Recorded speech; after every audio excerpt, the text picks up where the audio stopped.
Alrighty. What's up, guys? So, last night I did a little bit of a play-by-play, going over some clips I had of PvP with the fire staff rapier, and I did have somebody ask to see the build.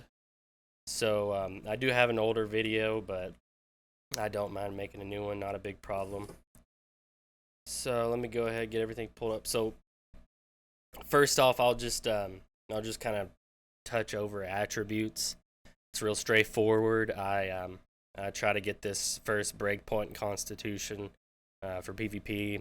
It's obviously great. It makes the health pots stronger, so gives you a little bit more health as well.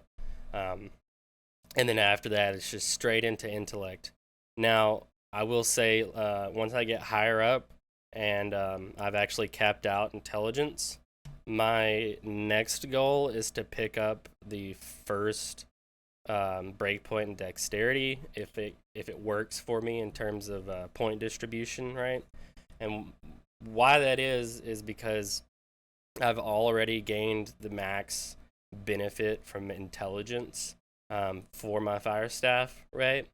And so, of course, Constitution would theoretically, benefit me um, because it just gives you more health, right? It just always benefits you. But because we're using the rapier, picking up this extra 50 dex will help the rapier's damage a little bit. You'll still get benefits there, but it'll also give you a 5% chance to crit hit, which the whole purpose of this build is to be a big crit monster. And so having that extra 5% is actually a pretty big bonus to the fire staff, and so this ends up being an actual direct impact or increase to the fire staff as well, even though it is dexterity. So I will leave that little tidbit. Now I wouldn't go any further. There's really no point. Anything after you've capped intelligence and picked up the first point in dex, and the first point in constitution, of course, is just going to be to add more constitution so that you just can take more hits and of course pick up these bonuses as well, right? Just added defense. Now, I won't really go over the rapier because it's not exactly there's nothing that really the crit damage really ties into it. Especially, it's just our secondary weapon. We use it to move around, to evade, to protect ourselves. So it's not really tied into the crit aspect. However, of course, the fire staff, that's our bread and butter. And what I'll just kind of break down. So the way I first leveled this weapon is actually to pick up the passives, these first two passives here, and then to go into fireball. And then from there, I go ahead and I pick up even more passives, right? And I never actually picked up a second ability until I had made it to the runes of Helios here. Then I went ahead and picked up Pillar of Flame, and from there, then I've bounced over, picked up Burnout, right, and then a few other passives. But we'll go over them. We'll kind of talk about the ones that really bring the build together. So first things first, we are a mana user with this build, but you won't really struggle with mana in this build for a few reasons. First of all, right off the bat, heavy attacks restore 5% of your max mana on hit. And what we're actually doing with this build, we're very rarely are we going to be casting a light attack with the fire staff. Majority of our casts are going to be heavy attacks because of just how the build works, right? I also personally find it easier to hit targets with the heavy attack from the fire staff. So take that as you will, right? But another passive here that ties into this kind of mana conservation is heavy attacks no longer consume mana. So now all of a sudden, every heavy attack you're doing, it doesn't cost anything, and you're also generating 5% of your mana per hit. Right now, it's got to be a hit to generate, but still, you're not going to be burning mana just from tossing things downfield. You just let them fly, right? Now, another thing that I do want to point out real quick on the mana conservation, just to kind of get that out of the way, is is on our attributes. At this breakpoint here, the fourth one, you will pick up 10 mana after dodge, and because you are a light wearer, because you are needing to be evasive quite often, you're gonna any mana that you are missing, and you aren't generating back from your heavy attacks, you're gonna get it from dodge rolling. So mana just really is not an issue for this build, as long as you're kind of mixing in rolls, mixing in your heavy attacks, and getting those hits right. Now, one of the things that helps, that's also a nice little touch before we kind of get into the crit part of the build, is the fiery restoration. This 10% cooldown reduction on each heavy attack is phenomenal. It allows you to get fireball, pillar, and burnout all back up faster than they're just normal cooldowns. So that's massive. Just understand that's just it's great. It really is. You'll see where it comes in handy sometimes. Now, as far as our crit and kind of just our bonus damage, the first kind of bread and or I don't want to say it's the bread and butter, but one of the nice things about this build is you are still your fire staff dots are still a thing.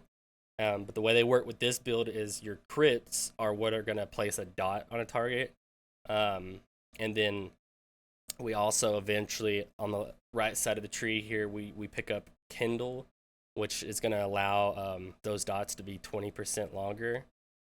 You'll also, again, I'll hop back to the attributes. I'm close to this breakpoint here, and this is going to add another 30% duration to my dots. So dots really do, right now, I'm level 46, and my dots tend to tick for about 70 to 75 damage per second, right? So that really adds up, and when you can make those longer, it just adds more and more passive damage, right? It's great. It's damage that's already on the target, and it's ticking over time, even when you're not hitting them. So super great value there. Now, kind of moving into a little bit more direct crit, right? This right off Spell Slinger, your abilities gain an extra 15% chance to critical strike. So that's huge. That's massive. And then, of course, while holding a fire staff, your critical strike damage is increased by 20%. So this is going to make your crits hit even harder, right? Now, to kind of add, not exactly crit, right? Right. Actually, I guess I'll pop back real quick, and then another additional 5% crit chance will come from this dex breakpoint eventually, right? But that's after you've filled up this bar, after you have your 50 breakpoint here, then you would want to pick this up. So it's a bonus that comes probably when you're 60, right? Back to this. Now, some people do. I do see some people forego both of these ultimates. This one is kind of a subpar. However, I mean, a 30% damage increase, even if it is just in a stationary spot on the ground, is massive, because as soon as you throw out your fireball, it immediately drops this. So I do believe it does affect fireball. Now, we'll let you know that Pillar Fire doesn't seem to trigger Rune of Helios. So just keep that in mind. You might want to open up with the fireball so that this gets on the ground and then cast your Pillar Flame. Just kind of get used to that kind of sequence of casting these two spells, right? But we'll get into them here in a second. But but another great thing that just kind of adds to our damage, not necessarily crit, but just makes us hit harder, on top of this 30% here, is Clear Mind. While above 50% mana, you gain 10% Empower, which is basically just 10% more damage. And because we're conserving so much mana with our heavy attacks and our rolls, you're going to often I'd say at least 85% of the time you're gonna be above 50% mana. So this is a massive increase for damage as well. Okay. Now, just hopping over just the few passives we picked up here. This is actually nice for those situations where you're below, you're kind of getting pressured, you're below 50% health. You kind of become more dangerous, right? You're gonna do 20% more damage, and that can come in really handy. It actually, in a weird way, it helps you survive, right? Because it just makes you stronger. And one thing I did forget to touch on with the dots, I picked up Let It Burn, because every time one of your dots deals damage, you're gonna gain a 10% fortify for 2 seconds. So it's minimal, and it may not always help you. You know, you might get the tick off, 2 seconds go by, then you get hit. But this, I do believe this can come in handy and can make a difference in a fight, right? Now, just to kind of finish off the passives here, there's a little bit of a little bit of an option that I could have taken instead of combat speed. So when you activate a fire staff ability, 10% or you gain 10% movement speed for 5 seconds, which is really nice. We're not exactly the fastest weapon, and we do have to stand still, or we get slowed relatively a lot when we're casting in combat. So I think this is a nice added benefit for PvP. But you can I will say someone could take first strike here. However, because I like to cast fireball before I cast pillar flame, a lot of times my targets aren't gonna be at full health for me to take advantage of first strike. So that was kind of my reasoning not to take that. I'm also not concerned with catch, because it's strictly mana based. It does reduce your cooldowns, but we're already getting enough cooldown reduction from fire restoration, right? And we're not concerned about mana, so I didn't think this had a lot of value either. And then again, mana not that big of a concern. So it leaves us with these two options. Now, Watch It Burn focuses on light attacks, and because we want to be focusing on heavy attacks, and just because for me personally, I find it a little bit harder to hit people with light attacks. I just not as good with the cadence. I forego this. I don't think it has a ton of added benefit. It is what it is. You're welcome to try it out. Maybe mix in light and heavy attacks, right? Maybe you could, get a little bit better uptime with Let It Burn here. So that's something to experiment with. And then you could take Trial by Fire. It just does a little bit of extra weapon damage when you get struck in combat. It's got a 120-second cooldown, though. It's 2 minutes, so I don't really see the pizzazz of it, right? I'd rather just have a 10-second cooldown on movement speed. So, but now, just kind of to cover our 3 main abilities, Fireball is really your I don't want to say it's quite your bread and butter, because Pillar Flame is a monster, but Fireball really is what you're going to use a lot of times to secure kills. It's what it's what you're going to open up with. It's just a great spell overall, and it also you can use it sometimes against like a melee or something to throw it on the ground in front of you or where they're near you, and then try to kite them or keep them in the burning field, because you're going to be doing a lot of dot damage from that as well. So it's really nice. It's great. Practice with it. It's quite unique compared to other spells in the game. It's you can launch it. I mean, it's got an insane range, but you really do have to get the hang of how to cast it, right? How to use it. Same thing with Pillar Flame. So what's actually really unique about this spell that I wasn't aware of until I finally picked it up at the end of beta was that this spell has the capability to hit multiple times, right? It doesn't read that way. It just says a targeted spell that deals 134% weapon damage. So I don't really know why, but it will actually hit twice or 3 times sometimes. So you'll see a 1,000 crit. Great, awesome. But but then next cougar runs up, you throw it down in the ground in front of you, and it bop bop, 1,000 crits for whatever reason. I don't know why. I hope they don't ever fix it though. It's great, and and I've even seen it hit up to 3 times. And as you use it, you'll see this happen. It's not guaranteed every time that it'll hit 2 or 3 times. It's just kind of random. So take that as you will. But regardless, this spell does hit hard. It hits about as hard as Fireball. If it's not quite as hard, but man, when it gets a double or triple off, it's deadly, right? You can essentially kill some targets like mobs that you're fighting with just one cast of Pillar Flame. So it's really nice. And then of course, just to kind of finish things out, I choose to go with Burnout. The other 3 options just don't really work for what we're doing, and it does give you added utility. It gives you a nice dash to I try to go through my targets with it, but you can use it to get away from people as well.